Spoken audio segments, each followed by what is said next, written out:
In 1994, a young Wall Street hotshot named Jeff Bezos was at a crossroads in his career.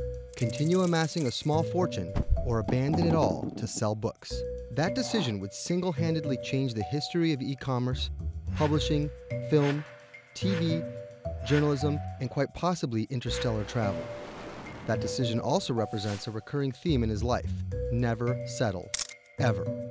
This is how Jeff Bezos took a simple idea into a garage and built one of the largest marketplaces on the planet.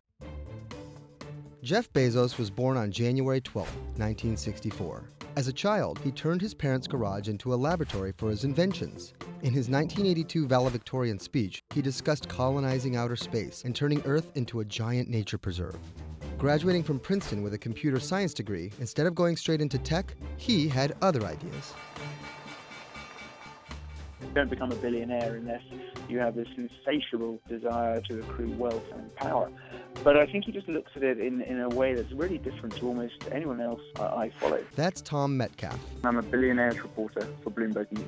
You know, he's always driven by success, and Wall Street was the pinnacle for most graduates. He was a very mathematical graduate. It really fitted his almost quant-like outlook. He quickly made a name for himself. At 26, the youngest ever vice president of Bankers Trust Company.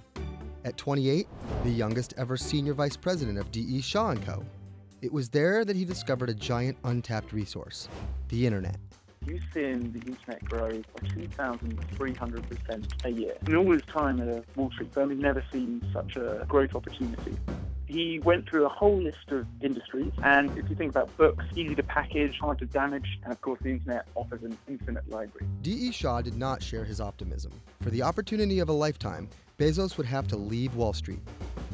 Whatever it is that you want to do, there's going to be risk in your life, and risk is a necessary component of progress. And he quite simply packed his stuff up, drove across the country, and the legend goes that while in the car, he was writing the business plans. Setting up shop in his garage in 1994, he incorporated his book company under the name Cadabra.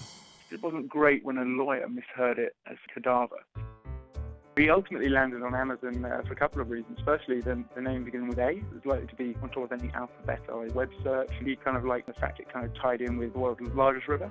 And he certainly had plans to make Amazon the world's largest company. Launching in July 1995, a bell was installed to ring every time a book was sold. In its first month, Amazon sold to people in all 50 states and 45 different countries. The bell was gone in weeks. All their expectations were smashed. They thought they'd maybe sell dozens of books the first week. It was in fact hundreds and thousands. And of course today, millions. By September 1995, Amazon processed $20,000 in monthly sales. With its 1997 IPO, Amazon was valued at $400 million. By 1999, Jeff Bezos was worth $10 billion and was Time's Man of the Year. But soon after, the dot-com crash had people skeptical. Was Amazon a sustainable business, or would the bubble burst? I think anyone who's met Bezos knows he's extraordinarily charismatic and very convincing. In terms of the long-term vision, he had it mapped out for decades. Whatever happened in the short term, he wasn't going to change that plan. And I think he conveyed that pretty well to his stockholders. With the crash eliminating many competitors, Amazon strengthened its grip on the market and expanded beyond books. The Kindle, Alexa, Amazon Studios, and of course, Amazon Prime. What it does is really lock people into the Amazon ecosystem. They're much more inclined to be buying a lot more. Word of mouth spreads. And that has been the biggest driver of Amazon's incredible revenue growth. Yet, historically, Amazon has seen modest annual profits. An enormous amount of cash flowing through the company. And what Bezos does is he's not returning that to shareholders. He's reinvesting that in the company. For sure in its core businesses, but also going off for these almost moonshot projects.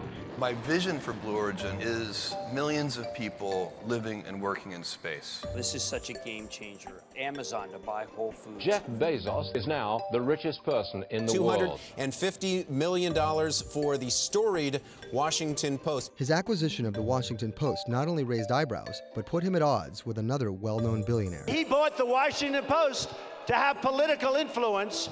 If I become president, oh, do they have problems. They're going to have such problems. Bezos and Trump are probably as different as two entrepreneurs can get. Trump is pretty reactionary, kind of emotional, whereas Bezos normally doesn't really respond. So once he did suggest he'd be willing to send Donald Trump into space. And, I have a rocket company, so the capability is there. Few businessmen choose to make an enemy of a president. But having built an empire out of a garage, Jeff Bezos has proven capable of handling any adversary, especially complacency.